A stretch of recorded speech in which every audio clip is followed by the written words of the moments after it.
pencemaran lingkungan. Halo, Assalamualaikum warahmatullahi wabarakatuh. Saya Wanda Detia dengan NPM 23060101138 Prodi PGSD 4E. Video ini dibuat untuk memenuhi tugas ulangan mata kuliah pembelajaran terpadu dengan dosen pengampu Ibu Reni Ramadhani Lubis MPD. Adapun tujuan pembelajaran kita pada materi ini adalah yang pertama menjelaskan pengertian pencemaran lingkungan, yang kedua mengidentifikasi jenis-jenis pencemaran lingkungan, yang ketiga menganalisis dampak pencemaran lingkungan, yang keempat menjelaskan upaya penanggulangan pencemaran lingkungan, dan yang kelima meningkatkan tanggung jawab dan kesadaran terhadap pelestarian lingkungan. Langsung saja kita memasuki ke materi. Pencemaran lingkungan adalah perubahan besar pada kondisi lingkungan akibat adanya perkembangan ekonomi dan teknologi. Perubahan kondisi tersebut melebihi batas ambang dari toleransi ekosistem sehingga meningkatkan jumlah polutan di lingkungan.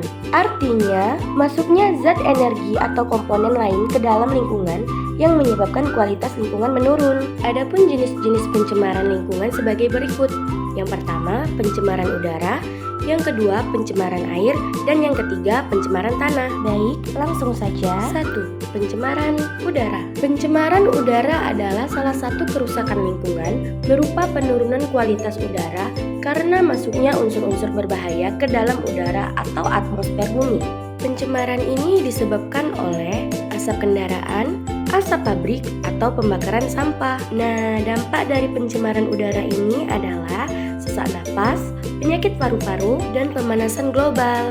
Yang kedua, pencemaran air. Perubahan keadaan di suatu tempat penampungan air seperti danau, sungai, laut, dan air tanah akibat aktivitas manusia. Perubahan ini mengakibatkan menurunnya kualitas air hingga ke tingkat yang membahayakan sehingga air tidak bisa digunakan sesuai kebutuhannya. Pencemaran air ini disebabkan oleh limbah, contohnya limbah rumah tangga, limbah pabrik, atau sampah yang dibuang ke sungai. Dampak dari pencemaran air ini adalah air menjadi keruh, ikan mati, dan penyakit seperti diare.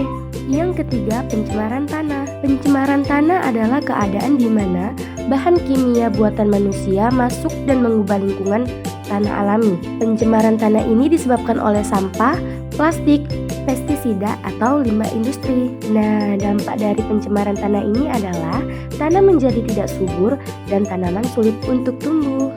Nah, itulah ketiga pencemaran lingkungan yang ada di sekitar kita. Selanjutnya kita masuk ke akibat pencemaran lingkungan. Nah, akibat dalam pencemaran lingkungan ini sangat berbahaya. Contohnya, membuang sampah sembarangan. Itu dapat menyebabkan banjir. Yang kedua, penggunaan bahan kimia. Yang ketiga, asap kendaraan dan pabrik. Dan yang keempat, kurangnya kesadaran menjaga kebersihan lingkungan. Nah, itulah beberapa contoh dari akibat pencemaran lingkungan. Selanjutnya kita akan membahas tentang dampak pencemaran lingkungan. Nah, pencemaran lingkungan ini berdampak sangat buruk. Contohnya, lingkungan menjadi kotor dan tidak nyaman. Yang kedua, hewan dan tumbuhan sulit untuk hidup. Yang ketiga, manusia rentan terkena penyakit. Dan yang keempat, kerusakan alam seperti banjir dan tanah longsor. Itulah beberapa dampak dari pencemaran lingkungan. Selanjutnya kita akan membahas cara menjaga lingkungan. Nah, yang pertama itu membuang sampah pada tempatnya. Biasakan pisahkan sampah organik atau sisa makanan dan non-organik atau yang plastik. Yang kedua, mengurangi penggunaan plastik. Nah, biasakan diri menggunakan tas kain atau botol minum yang bisa dipakai ulang. Yang ketiga, menanam pohon. Pohon membantu menyaring udara kotor dan menjaga kebersihan lingkungan. Yang keempat, menghemat energi. Biasakan mematikan lampu dan peralatan listrik saat tidak digunakan. Yang kelima, tidak membuang limbah ke sungai. Nah, limbah rumah tangga inilah yang harus diolah sebelum dibuang. Nah, itulah cara menjaga kebersihan lingkungan. Selanjutnya, kita akan membahas tentang contoh kegiatan yang ramah lingkungan.